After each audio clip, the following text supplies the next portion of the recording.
नमस्कार दोस्तों, आपका मेरे चैनल में स्वागत है। आज मैं आपको वट सावित्री व्रत की कथा सुनाने जा रही हूँ। अगर आपको ये कथा पसंद आए तो कमेंट बॉक्स में कमेंट करके जरूर बताइए। साथ ही अगर आपने अभी तक मेरे चैनल को सब्सक्राइब नहीं किया तो सब्सक्राइब कर लीजिए और बेल आइकॉन पर क्लिक जरूर कीजिए, जिससे हमारे वीडियो के नोटिफिकेशन आपको मिलते रहें। हर साल ज्येष्ठ मास की अमावस्या तिथि को महिलाएं वट सावित्री का व्रत रखकर पूजा अर्चना करती हैं।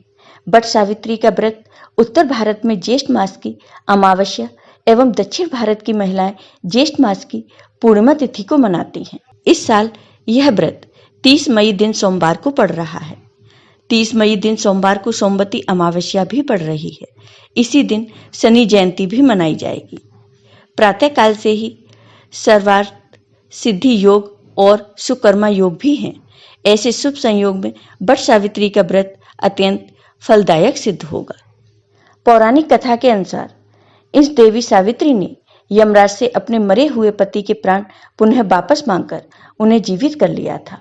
तभी से विवाहित सुहागिन महिलाएं अपने पति की लंबी आयु की कामना से यह व्रत रखती हैं। इस कथा के विषय में कहा गया है कि यह कथा सौभाग्य प्रदान करने वाली है। इसलिए वट सावित्री व्रत के दिन वट वृक्ष के नीचे इस कथा का विस्तार पूर्वक पाठ करना चाहिए और सुहागिन महिलाओं को इस कथा को सुनना चाहिए। अब सुनिए ये कथा। भद्र देश के एक राजा थे जिनका नाम अश्वपति था। भद्र देश के राजा अश्वपति के कोई संतान नहीं थी। उन्होंने संतान की प्राप्ति के लिए मंत्रोच्चारण के साथ प्रतिदिन 1 लाख आहुतियां दी। 18 वर्षों तक यह क्रम ऐसे ही चलता रहा।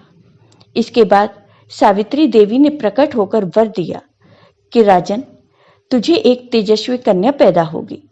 सावित्री देवी की कृपा से जन्म लेने के कारण से कन्या का नाम सावित्री रखा गया। कन्या बड़ी होकर बेहद रूपवान हुई। योग्य वर न मिलने की वजह से सावित्री के पिता बहुत दुखी थे। उन्होंने अपनी कन्या को स्वयं वर तलाशने के लिए भेज दिया। सावित्री तपोवन में भटकने लगी।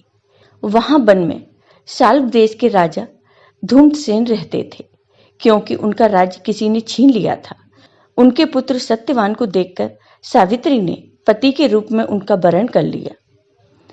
ऋषिराज नारद को जब यह बात पता चली तो वह राजा अश्वपति के पास पहुंचे और कहा कि हे राजन, यह क्या कर रहे हैं आप? सत्यवान गुणवान है, धर्मात्मा है और बलवान भी है, पर उसकी आयु बहुत छोटी है। वह अल्प आयु है। 1 वर्ष के बाद ही उसकी मृत्यु हो जाएगी। ऋषिराज नारद की बात सुनकर राजा अश्वपति घोर चिंता में डूब गए। सावित्री ने उनसे इस चिंता का कारण पूछा तो राजा ने कहा, पुत्री, तुमने जिस राजकुमार को अपने वर के रूप में चुना है वह अल्प आयु है। तुम्हें किसी और को अपना जीवन साथी बनाना चाहिए। इस पर सावित्री ने कहा कि पिताजी, आर्य कन्याएं अपने पति का एक बार ही वरण करती हैं। राजा एक बार ही आज्ञा देता है और पंडित एक बार ही प्रतिज्ञा करते हैं और कन्यादान भी एक ही बार किया जाता है। सावित्री हट करने लगी और बोली, मैं सत्यवान से ही विवाह करूंगी। राजा अश्वपति ने सावित्री का विवाह सत्यवान से कर दिया। सावित्री अपने ससुराल पहुंचते ही सास ससुर की सेवा करने लगी। समय बीतता चला गया। नारद मुनि ने सावित्री को पहले ही सत्यवान की मृत्यु के दिन के बारे में बता दिया था। वह दिन जैसे जैसे करीब आने लगा, सावित्री अधीर होने लगी। उन्होंने 3 दिन पहले से ही उपवास शुरू कर दिया। नारद मुनि द्वारा कथित निश्चित तिथि पर पितरों का पूजन किया। हर दिन की तरह सत्यवान उस दिन भी लकड़ी काटने जंगल चले गए। साथ में सावित्री भी गई। जंगल में पहुंचकर सत्यवान लकड़ी काटने के लिए एक पेड़ पर चढ़ गए। तभी उसके सिर में तेज दर्द होने लगा। दर्द से व्याकुल सत्यवान पेड़ के नीचे उतर गए। सावित्री अपना भविष्य समझ गई। सत्यवान के सिर को गोद में रखकर सावित्री सत्यवान का सिर सहलाने लगी। तभी वहां यमराज आते दिखे। यमराज अपने साथ सत्यवान को ले जाने लगे। सावित्री भी उनके पीछे पीछे चल पड़ी।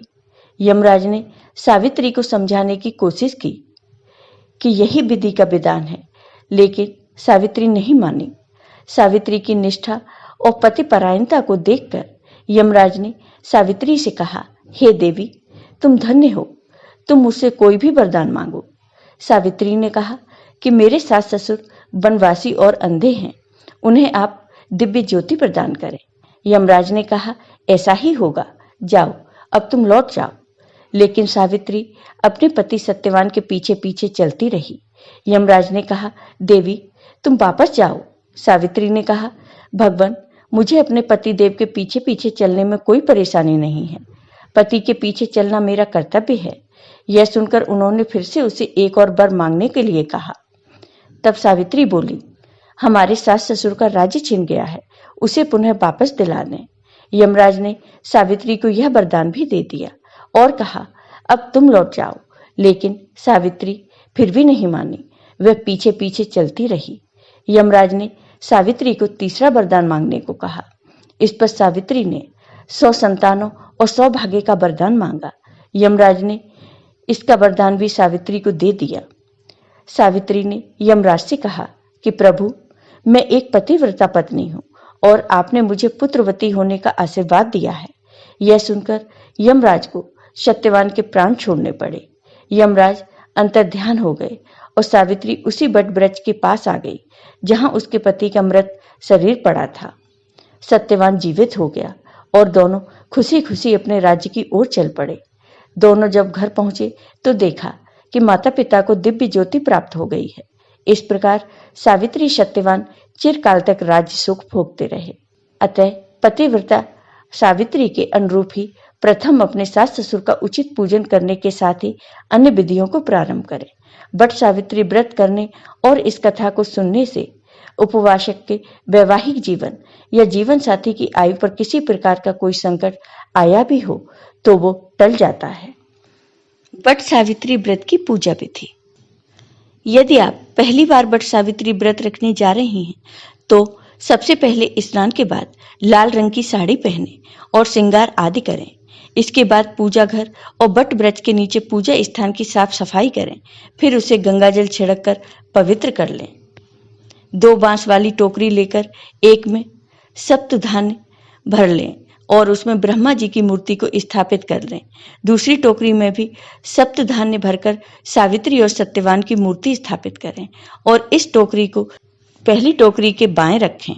इसके बाद इन दोनों टोकरी को बट वृक्ष के नीचे ले जाकर स्थापित कर दें। अब विधि विधान से पूजा करें और पूजा के समय बट वृक्ष की जड़ को जल अर्पित करें। बट सावित्री व्रत की पूजा बरगद के पेड़ के पास ही की जाती है। जो महिलाएं पहली बार बट सावित्री व्रत रख रही हैं, उन्हें कपड़े से बना दूल्हा दुल्हन का जोड़ा रखकर पूजा करना चाहिए। कपड़े का जोड़ा उपलब्ध न हो तो मिट्टी से बनी दूल्हा दुल्हन का इस्तेमाल भी आप कर सकते हैं। सबसे पहले बरगद के पेड़ के नीचे सावित्री और सत्यवान की तस्वीर रख लें और रोली, भीगे चने, अक्षत, कलावा, फूल, फल, सुपारी, पान, मिष्ठान और बाकी चीजें अर्पित करें। इसके बाद बांस के पंखे से हवा करें। इसके बाद बट वृक्ष की परिक्रमा करें। इसके लिए कच्चा धागा लेकर वृक्ष के 5 से 7 बार परिक्रमा कर सकते हैं। फिर वहीं वृक्ष के नीचे बैठकर सावित्री सत्यवान की कथा सुने। फिर अपने पति की लंबी आयु के लिए कामना करें। बट वृक्ष के पत्तों की माला बनाकर पहने। इसके बाद चने के प्रसाद दूसरों को दें। वहीं चने का बयाना और कुछ पैसे अपनी सास को देकर उनसे आशीर्वाद प्राप्त करें। इसके अलावा फल, अनाज, कपड़ा आदि एक टोकरी में रखकर किसी ब्राह्मण को दान करें।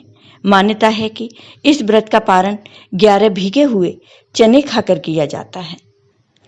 बट सावित्री व्रत का महत्व। बट सावित्री का व्रत रखने वाली महिलाओं को सौभाग्यवती होने का वरदान प्राप्त होता है।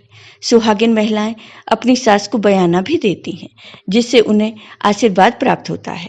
पति के अच्छे स्वास्थ्य और लंबी उम्र के लिए किया जाने वाला यह व्रत उनके घर में सुख, समृद्धि और संपन्नता लाता है। आपको ये वीडियो पसंद आया हो तो कमेंट बॉक्स में कमेंट करके जरूर बताइए। साथ ही मेरे वीडियो को ज़्यादा से ज़्यादा शेयर करिए। धन्यवाद।